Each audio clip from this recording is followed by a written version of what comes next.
আমরা মেয়েদের জীবন আসলে নিজেদের মতো করে গুছাই না, আমরা গুছাই অন্যদের মতো করে। কেন বললাম জানেন? আমার না বরাবরই একটু গুছিয়ে গাছিয়ে থাকতে ভালো লাগে। টিনের ঘর, কুড়ের ঘর আর মাটির ঘর, ফ্ল্যাট বাসা যাই হোক না কেন, ঘরে ফার্নিচার যেমনই হোক না কেন, মানে একটু গুছিয়ে গাছিয়ে থাকতে ভালো লাগে। কিন্তু আমার শ্বশুর বাড়ির লোকগুলা এমন, বিশেষ করে আমার শ্বশুররা, মানে তারা তো চাই না ঘর গুছানো বা কোনো কিছু। অনেক বাসাতে আছে মেয়েরা বউরা কি করে সেগুলোর দিকে চোখ তাকিয়েও দেখে না শ্বশুররা, কিন্তু আমার শ্বশুররা তার ভিন্ন। তারা যেভাবে বলবে সেভাবেই চলতে হয়, মানে সেভাবেই গুছিয়ে রাখতে হয়, সেভাবে এলোমেলো করে রাখতে হয়, এই আর কি। আমি যদিও বা আমার মনের মতো একটু গুছিয়ে রাখি, তাহলে আমার শ্বশুর হাতের কাছে কিছু না পেলে হয়ে যায় রাগ। তো এর জন্য আমি আর ভয়ে গুছাইও না ঘর বাড়ি। তো সেই কথা আর কি বলবো, যতই বলবো ততই কম হয়ে যাবে। তো কথা বলতে বলতে দেখেন আমার একটা ভাজি কিন্তু হয়ে গেছে, আলু দিয়ে করলা দিয়ে ভাজি, আর এখানে হচ্ছে পটল দিয়ে আলু ভাজি। আর এই যে বাড়ির ছোট মাস্তান, মানে সে শুধু সবকিছু এলোমেলো করে। এখন ওই ঘর থেকে কি কি ভেঙে রেখে আসছে, তো সেই রুমে সে চিপস খাচ্ছে, মানে এটা হচ্ছে তার দাদির রুম। আর ওই যে দেখেন একটা ফ্যান, এই ফ্যানটার বয়স নাকি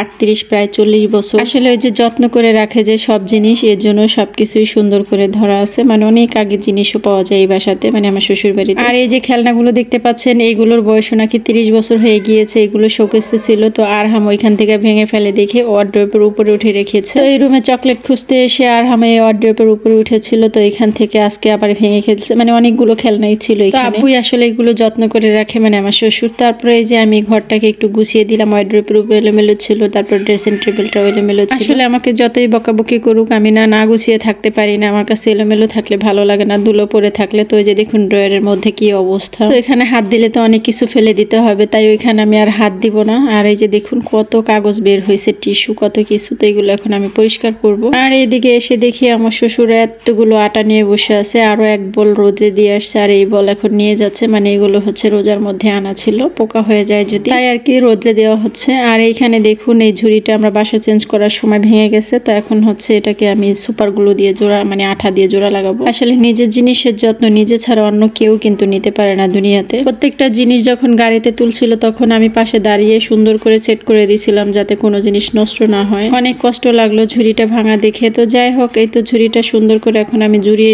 মানে জোড়ানো হচ্ছে। গত কয়েকদিন ধরে আমি আমাদের বাড়ি যাওয়ার জন্য এত পরিমাণ পাগল হয়ে যাচ্ছি, কেন এমন হচ্ছে আমার সাথে আমি নিজেও জানি না। প্রথমে এই দুনিয়াতে সবকিছুই অনেক ভালো লাগে, তারপরে আস্তে আস্তে সবকিছুই কেমন যেন হয়ে যায় জীবন থেকে। তো আমি যখন প্রথমে এখানে আসছিলাম, ভাবিও নি কোনোদিন যে আমার এত খারাপ লাগবে। আর এখন মনে হয় যে কখন আমাদের বাড়িতে একটু যেতে পারবো। আসলে 1-2 ঘন্টা অথবা 3 ঘন্টা রাস্তা হলেও কোনো ব্যাপার ছিল না। সকাল 6টায় গাড়িতে উঠলে সন্ধ্যা 6টায় যায় পৌঁছানো হয়। কষ্ট করে না হলে যেতে পারবো, কিন্তু খরচেরও তো একটা ব্যাপার আছে। কিভাবেই বা হাজবেন্ডকে বলি।